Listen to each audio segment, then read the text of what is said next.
It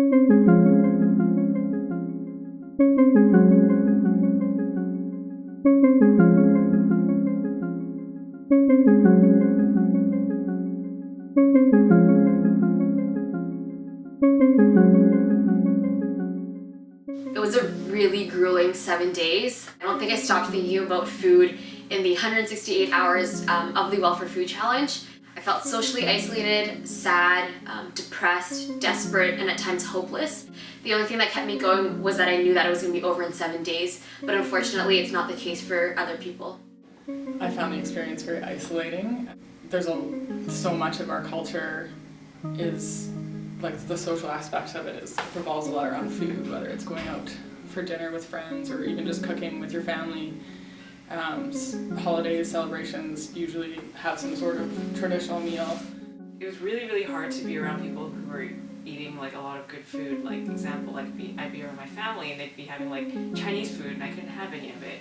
Or I'd be at the mall in a food court where I'd be at arm's reach of like good food that I can't have.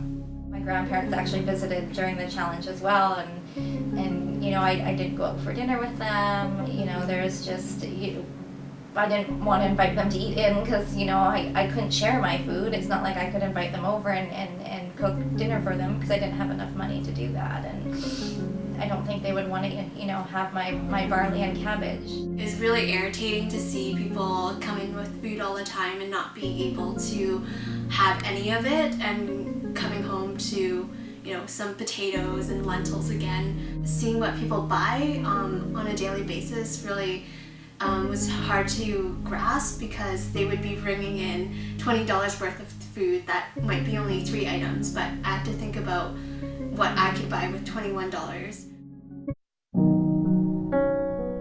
At work, I actually, you know, talked to a lot of the customers about the challenge that I was partaking in, and a lot of people didn't know about it, and so it was a really good opportunity for me to open up that dialogue and raise that awareness. I had another colleague who lived on welfare and said that the welfare rates back then were pathetic and still are. The fact that we need to learn more about the people in our community, and that welfare doesn't just mean that someone's surviving off less money. There's a lot involved in that.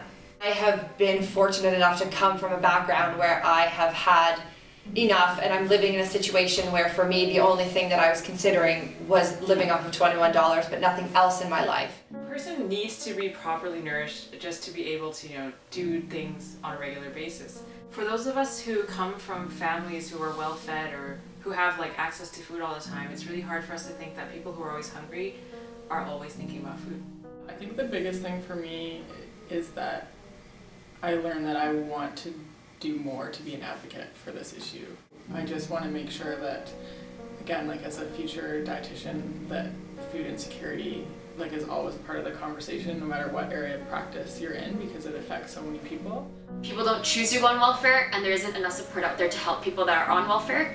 People with dietary restrictions, allergies, mental health issues don't have compensation for those challenges, and therefore $21 makes it even more difficult for those people. After speaking to a few people that are on welfare, I learned that it's their dignity that matters the most, and having empathy and compassion can go a really long way. $21 is just not enough. No, I was hungry. $21 a week for food is not enough. I know that it definitely was not. I don't think so. There's just not enough money there to really have all your macronutrients or micronutrients, because it's too expensive. It's more than $21 for a week.